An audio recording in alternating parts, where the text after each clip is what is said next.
আইন শৃঙ্খলা পরিস্থিতি অনেকটা উন্নতি হচ্ছে।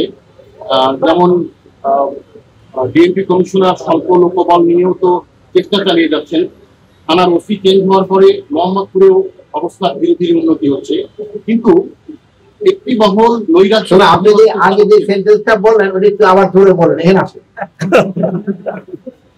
আর আপনি বলবেন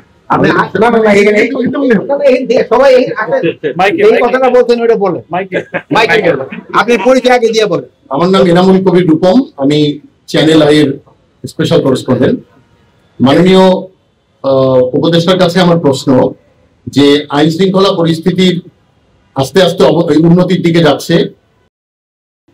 থানার ওসি বদল হওয়ার পরে মোহাম্মদপুরেরও আইন শৃঙ্খলা পরিস্থিতির খানিকটা উন্নতি হচ্ছে এবং সীমিত লোকবল নিয়ে ডিএমপি কমিশনার আইন শৃঙ্খলার উন্নয়নে সব কাজ করে যাচ্ছেন, কিন্তু একটি মহল কার্যকর পরিস্থিতি তৈরি করার জন্য ঝটিকা সহ অন্যান্য আয়োজন করছে। এটা কেন ঠেকানো যাচ্ছে না মাননীয় উপদেষ্টা?